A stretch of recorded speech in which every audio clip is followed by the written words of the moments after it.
And that's what happens when your phone rings. We had some older seed that was charred and it didn't germinate. And I have started some additional chard at our little farm on Antioch Road. And as soon as those plants are big enough to transplant out, we'll put some in the garden somewhere. But we thought this bed might work really well for our Irish potatoes that will come in the spring. And we have collards that self-seeded here that are growing, and we have radishes that we planted there, and maybe that'll be a spot for the chard. I think we had some tomatoes down there. Here where we put our cabbages in, they're starting to grow and enjoying a long fall. And some cold nights. We've had some real freezing temperatures, and they will get through that and then become more robust as the spring goes on. Here we have more radishes and some lettuce and plenty of room to add some additional plants as we get closer to spring. So I think we should get on to today's work. The only other thing that I'm going to point out is you may see we've got many pine trees, really too many for the garden. But one of the highlights of the pine trees is that we get pine straw. And through pine straw, we are able to top coat our landscape or our planting beds. We are also able to put acidity back into our soil. So when we're thinking about building soils, there's a plane that's rather low. When we think about building soils, we're building it through adding green manure in plant material that are cover crops and adding compost from the scraps of various foodstuffs and plants that we've been composting all year. And we're also top dressing with something that returns acidity to the soil. So, folks, are we ready to get underway? Yep. Okay. All right, so Mark, would you like to start by seeding the ryegrass for us? Sure. We've kind of raked this bed out. I think so. I think that's a good idea. So ryegrass is recommended if you're going to use a covering for a lawn at 5 pounds per 1,000 square feet. So Mark has a lot of ryegrass there, but the seed is a little bit older, and so we're going to go ahead and set it out heavily because in this instance, more is better. And in case we have a slow germination, we'll have plenty here. Or I say a slow germination, a sluggish germination. You're good, thank you. So Mark is doing the periphery, and he's trying to make sure we have a pretty even coverage. And Mark, will you do 2 times through the bed like this? Well, I'm going to put a layer on each, and then go ahead and put what I've got left, divide that between the two. So I'm going to do a light covering on both of them, and then go ahead and fill up. Okay, just so that you're clear, Mark, Yes. we're not seeding this bed. We're not what? We're not seeding the back bed, only this bed. Oh, yeah, I can cover it. So we're going to do a double... I'm gonna do another layer. Yes, okay, I agree. But the back one we have oats for. I didn't realize. How are we going to cover this? We aren't. We're going to let them germinate, and it is the cover I'm gonna crop. break it in lightly. Okay, and then put pine straw over? Or Yeah, the pine straw. Shouldn't need it. It needs the warmth and the sun. That's You don't right. really want to cover it. That'll save more pine straw for our other We're bed. going to go ahead and use the light rake, though. We'll demonstrate how to go ahead and just sort of scuff it in to bring a little bit of soil over it. Mary, We need to borrow your rake, Mary. I think we're going to use that rake to just sort of scuff this in. How much more, Mark? I'm going to go I back think you around need the some. side. Mark, play nice. Weisenheimer. Whoops. We're telling the professional how to seed. Is that what's happening? Wash it back and forth. Yeah, but once you're done, Mark, once you're done, I'm done. all right, tell me how much longer you're going to be, and then we'll move on to the compost while we're waiting for you to I'm gonna do finish. this little corner here. Okay. This little middle spot, actually. The light coverage. Yeah. So this is a lot of thick coverage, and we're doing this intentionally because we want a lot of grass. So this is a fescue variety, I think. Is ryegrass a fescue in the fescue family? It is a festive. Okay, so it's going to grow tall. It's going to grow a few inches tall. It'll be nice green. All right, so Jack, go on and sort of shuffle it in. Yeah, there we go. You see what he's doing? He's just making enough of a scuffle. What about using the rake upside down? What do you think? Perfectly. And you There, have to push. there are lots of ways. What do we say, to skin a cat? That's a horrible thing to say. But there are lots of ways to use the tools to accomplish the task, and everybody's going to have their own preference for what's comfortable. And sometimes size matters, because I'm small. Using tools in a traditional way is very difficult with long handles and things like that. Okay, so And then we all have everybody who chimes in with their ideas of how to do it better, right? because we're all professionals. That's right. We're all master gardeners anyway. So we're going to go over to the compost while Jack works on this. And Mark, you're going to seed the oats down the other end. And then we'll come together when we want to look at what's happening with the buckwheat and the wildflowers. No, I think we're just going to let nature germinate it. And just like when we would do an overlay on the grass. And the same thing with the other. We're going to just lightly work it in. And it's coming up beautifully, Jack. So, over to the compost. Helene, We need Jack, we need Jack. because I have to have two people to hold up the stringer. Okay, I know so Mary just took over the raking and Jack is taking over the brute work. We need brute strength. Let's go. Okay. We need one more person. I'm here. I'll go. We'll be fine.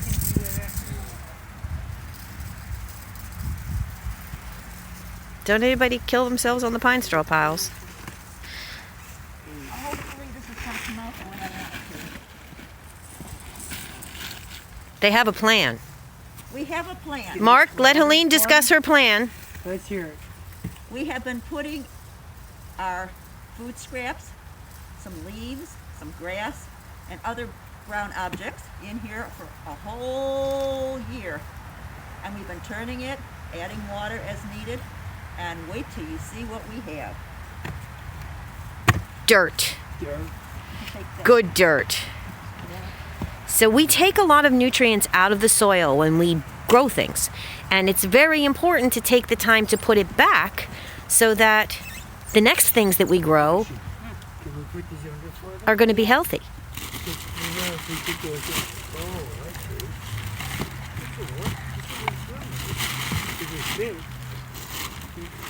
I think we have Mark's seal of approval. Let's see how it goes.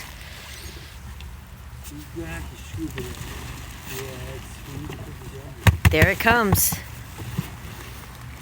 Okay. Wait a minute, I gotta get the scoop. Look at the beautiful decomposed material there. Mark, you get to find the worms. And you can see some chunks of organic matter that hasn't fully decomposed. So let me just emphasize, this was leaves, this was vegetables, this was scraps of lots of stuff. Right. And apparently a And there's Sharpie. And there's my Sharpie from labeling the plants. The Sharpie did not decompose or make dirt, but you can see that if it's not plastic, there's a little more plastic probably. If it's not One of my plastic, plastic bags. it's from the become dirt. Beautiful organic material. Would you like my small shovel? You got a rake? A little forge? food. Got that little shovel like I have. Oh, okay. That should work too. I didn't Oh, and look at that. Mark is sifting it, and it's coming out beautifully. Now, we have to give Buddy credit where Buddy is due. He built this screen, didn't he? Yes, he did. Helene has a neighbor that is the greatest project guy ever. And he And built it- one for me and one for my neighbor. And he built one for Miss Margaret. For Margaret, yeah. Yes, who left us to go to Virginia. But they do work well because sometimes you just need to sift. Oh, yeah. Get With rid the of the worm junk. castings, that would work very nicely, too, so long as you're not mushing up I the can't do worms. this to worms. So long as you're not mushing up the worms. Well, I'd grind them. Well, Well, you have to you'd just have to shake be it, a just gentle. shake it. Are you grinding up worms now? No, I So we're going to comment on this. Maybe though. This in has the end. this has just really come apart at this point as soil, but it doesn't have worms, and it's still decomposing. That's just But they- happening we as a think- product of the heat and worms the water. have We have shown seen up. worms. Oh, okay. You guys have. So Well, then, They all might right. be at the bottom. So the way because that it's very happens is the cold. material that we Can put you in there had reach that, Jack? worm eggs. It doesn't open up anymore. That's the problem. And you see, Mark is taking out some of the things that were too big to probably have gone in there. That between all of us, we have pushed the limits. Well, vines take a long time Oh, vines were a mistake, everyone. Don't put vines in your twirling composter. You will regret it. they wrap around the Oh, the spindles gearing and they never take die. forever. When we had a lot of rain this summer, I would leave the top open for that rainstorm to get it good and wet, and then close it up so that the heat and the moisture, because you can, with this particular one, you have ways to open every single area if you like. Yeah, you can to really add- regulate to add air and or water. come out. Yep. Yeah, I wouldn't be surprised if we start finding some worms. Even though we didn't put any If you in. want me to, Yeah. do a little- They could have hatched. Can we open any other areas? No. That's it. That is this compost. that's it. Unfortunately. Now what we Oh, could do, tags. What? once we take this out of here and get most of it, we can slide the tarp under And just dump and it. just dump it. And then we'll run it through Okay. this. Yep. Because you guys have gotten quite a lot. Yeah. I think what we should do, we're going to put this soil in the bed that's the wildflower bed that we're about to seed. Okay. So we could take this tarp load and bring back and then get another one. Okay. Okay, I'll get this up out of the way. Yeah, because there's enough in here for another bed probably. Good. So every year, every time of the year, there's always something really fun to appreciate. And a lot of it takes a year. So once you start, then you have these fulfilling experiences all season long based on the work that you've previously done. And then still do some of that too. It is wet, that makes it difficult, but not impossible. It's coming out beautifully. Mud. Pine cone. Look at pine cone. I have no Wonder where we idea. got pine cones, y'all. Probably one of the children put it in when they were So being cute. while they're preparing to bring this over to the bed, I'm going to take a minute and walk down and look at what else is still growing in our winter green. So we've had some freezing temperatures, and the loofah is still too dark a green to be pulled and be fibrous enough. So even though we've frozen, we're seeing that they were starting to get that browner hue to them and starting to get mature enough to be pulled. We're going to let that process continue because we're going to have some warmer, dry weather, and there's really no reason to try and bring them into dry into the house or into a barn. We have garlic. We have fairly good amount of garlic coming, a patch there and a patch there, and our chives do well through this time of year, as well as 2 rosemaries that can be used for all of the holiday cooking that we do where we might want to include that. The comfrey has taken a little bit of a flattening cold, but it's an amazingly resilient plant, and this is a wonderful plant to use for aching joints. It's a great plant to use for if you have some lung congestion, like a cough or a cold. You can make a tea out of its dried leaves, or an infusion if you feel like you have a lot of inflammation in your system. So we're really happy that this one has a long season, and so does the feverfew, which is going to be a beautiful little plant. We put this in this fall, and it's still a happy camper even through the cold. I'm going to take a break right here. We'll come back to talk about our dandelion. And in the meantime, we're going to see how they're doing to add the compost. Let me get my shovel. That did not work, Mark. Mark, you're getting a spade? I'm getting a shovel. Okay, like a garden spade. We're going to leave the rest Like of a it- real We're shovel. going to take the rest out that we can. Yeah? And then what's left that's looking lumpy in the swing. Just let it continue? A plastic bag on the outside and let it dry out. Okay. That sounds like a really good idea. We have a little bit of dry weather. And Mark, you're going to shovel that in without putting a hole in the tarp. And you're going to disperse it throughout what was the wildflower bed. And you can still see we have wildflowers that still have some green. And if they're perennials, they'll come back next year. So this bed has a good jump start on becoming a place that's a permanent pollinator location. Thank you, Helene. And there's the jar, Mark. You don't want to put it on the jar of buckwheat. There are some plants that really don't want to give up. This is gorgeous. I had to leave it because it's still coming. I know, and I can see that there's some of the, what I'm going to say are some variety of echinacea or rudbeckia in there. Quite a few young seedlings. Here they go. I think that we can take the rest of it that we can collect and put it in this bed. That's still plenty for this bed. Okay. So maybe while that's happening, Last bed with the oats. say it again. You want to go with the rest? Because I got more in there. I would use it here. I mean, this is barely a Right. top dressing. It's putting some suitable soil back, but we should put a lot in. Spread it out. Yeah, and continue doing that and through what we have, and that's as good as it gets. Okay, Jack, you're next. Which one? Yeah, the methodology of harvesting really was very effective. Thank you, Helene. This is the Helene managed project from day one till now. I know what that thing is like. It doesn't want to give up, and you have to have everything right there. Just to make you have to put the right combination of wet and dry and to make good soil.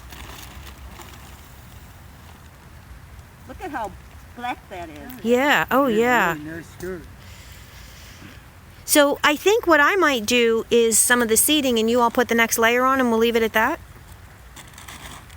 Yeah, we're gonna go. Then we'll fork it through, and You know, and this okay. is really I'll put the good seed out now. Because the worms, because it's cold, are deep. Yeah. And they're We're going to not- come up because they're going to have nutrition up here. And they'll aerate the soil below. Correct, my entomologist friend. Huh? I said correct, my entomologist friend. I don't know. Are worms insects? No. Thank you for that tip. So we're going to say that's all for right now, and we're going to go ahead and do a little bit more seeding, and we may revisit for a minute or two to show the final product in both these beds. Thank you for being with our experiment in the garden with compost and cover crops and pine straw and cool season crops that are staying robust enough to make it through the winter, and that's exciting. I promised a moment on the dandelion. It's December 10th, and the dandelion are still producing flowers that will become seeds, and every single part of the dandelion is usable in your everyday diet. You can eat the leaves, you can make wine out of the flowers, you can use the tincture for making, or the roots for making tincture. It's a wonderful liver tonic. It's something that the tincture of its root does a beautiful job of preventing reflux. So it's one of those weeds in your garden that before you throw it into the garbage or chop it down or pull it out, you should think about using as part of your plan for healthy eating and avoiding any chemicals in your body that you don't have to use in order to stay well. So, the herb garden is also part of what we're going to continue to talk about, and the beets are growing, and the mint is peppermint and still green, and the violet is trying to sprout new leaves and dying back with every frost. And these are garlic chives, is what I think. They may not be. They may just be another one of... This could just be regular chives. I'll have to get that information from Helene.